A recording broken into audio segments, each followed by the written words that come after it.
Welcome back to Bull Sessions here on 680 KFEQ. You can email your questions or comments to bull@willcross.net. Once again, here's Randy Baker and agronomist Brad Law. Okay, welcome back to Bull Sessions. We're glad to be back on the air.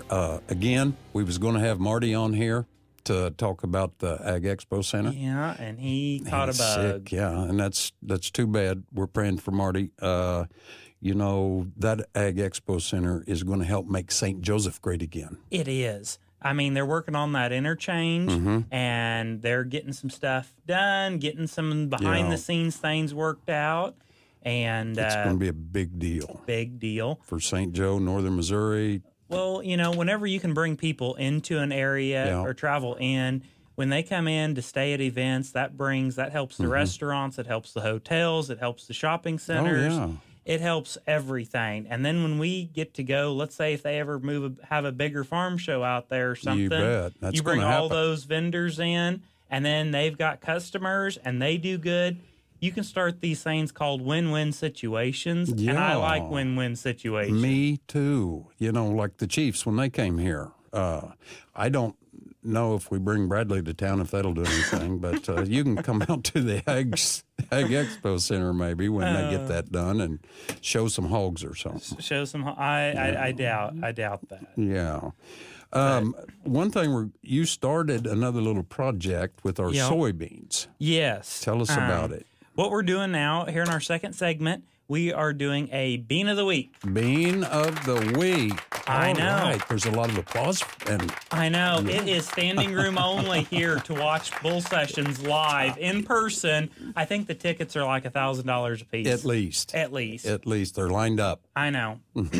Bean of the Week is? The Bean of the Week is the 7379. Oh, wow.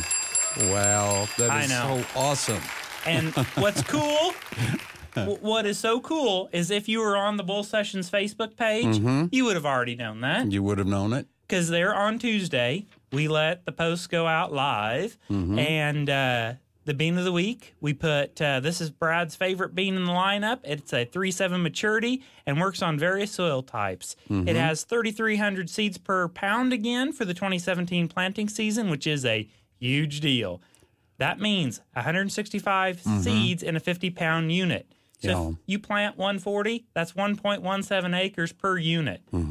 I personally planted these beans on the farm at my place and on the ground that I farm. And I've got them ordered for 2017 for my own acres again if Randy will cut me a good deal on them. Oh, my. Always after me, aren't you? Yes, yes. I'm cutting everybody a good deal on them. Not just you, everybody. Okay. Well, as long as it's everybody. You know, and while we're on this subject, you know, with our farm economy kind of the way it is, it's a little bit of a struggle, but we'll get through it. There's no doubt. At Willcross, we want to help you. You know, we're trying to finagle all the time to get the prices as low as we can. We've got these glyphosate tolerance. There's not that, you know, that royalty fee on there anymore. We have financing available. Come talk to us. I know we can make something work and we can help you. All right. I'm going to get a few more things about that 79. It is a gray bean. Yep. A lot of guys like gray beans. Plant height is around 37 inches. It is a medium bush bean. It's got good SDS score, good stress score, and that bean hit 80 bushel at my farm in the plot. So why won't that work? I don't know how to sell it other than that. Well, you know, but, you know, every week I'll be featuring a bean on our Facebook page. Then we'll be talking about it here on Bull Sessions. And we're going to do that until I think the sometime in June, whenever we get wrapped up planting, or maybe even to the 4th of July if we get some double crop beans rolling. We can do that. And that one will work. I mean, and we got a big supply of them too. So all right, jump on it. Okay, now we kind of said we were talking about economy and everything. I pulled up this quote. I saw this from Dwight D. Eisenhower. Yes, he was the president when I was born. Boy. Never mind. Go ahead and read the quote. Okay.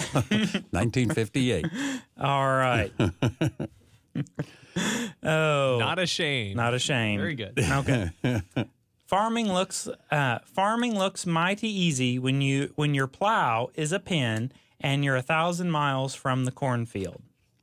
Yeah, words of wisdom. Words of wisdom.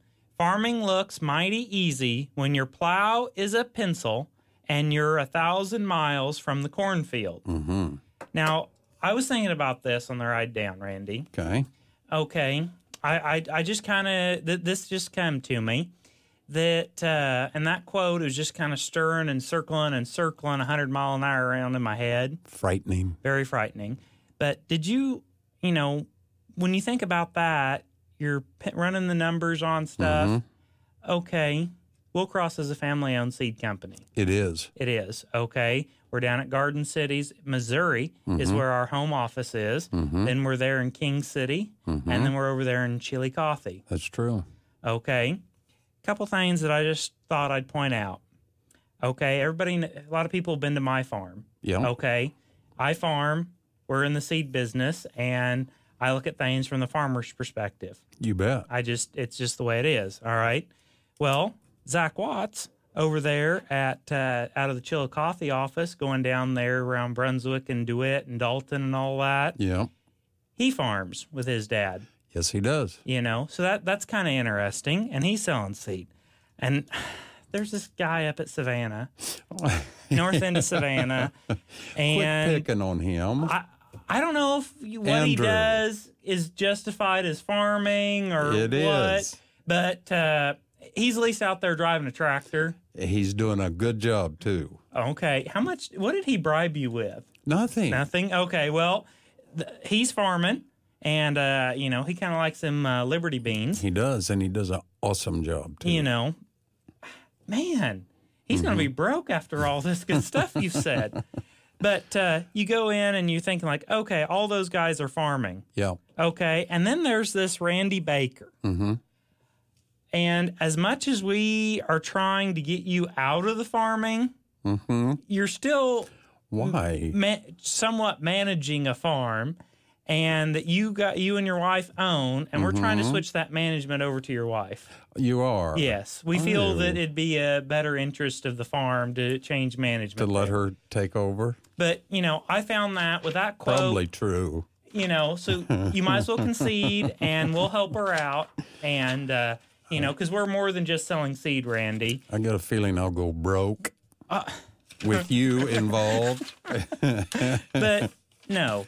And down at Garden City, too, they've got the farm across the road. They've got a lot of farm land that they own as well. So, we're looking at this more, also where, okay, when you're running the numbers, I'm running the numbers for my own operation. So's Andrew, so's Zach, so is your wife. And, what can we do? And we're looking at it a little bit different versus somebody that, is in a concrete and pavement fortress in some big city and saying, well, this is what we need to do and this is what farmers need. We're looking at it different, and when we look at stuff in the farm economy, I get to play and do some pretty neat stuff. You do. And you do a lot of good stuff out there. Well, we played around with plant populations. So, when you talk about plant populations on soybeans, we said that 79 was a medium bush. Yep. That means it bushes out. It's kind of like when you go and you post-spray your soybeans and they're small and they run them over, and then that bean bushes out and you can't even tell where the sprayer run. That's pretty neat. It is. Well, that bean compensates for it. And what we did to help illustrate that was we did a population plot. And what we did, I took my planner and dropped that population down to 77,000 and did stair-step jumps all the way up to 196,000. And wow. Why do you do that? Well, okay, we're planning on, okay, how can I save some money? Do I push that population a little bit lower? But how low is too low? Exactly. And guys got to come out to our farm all through the summer that asked, and they got to look and see that, and they got to walk out in the plot and say, oh my gosh, those beans are far apart at 77,000, but you can't tell that until you get out in there and look. And I said, well, you should have been here right after they planted. I was nervous. You know, but you got to see these things. And, you know, this is Northwest Missouri data.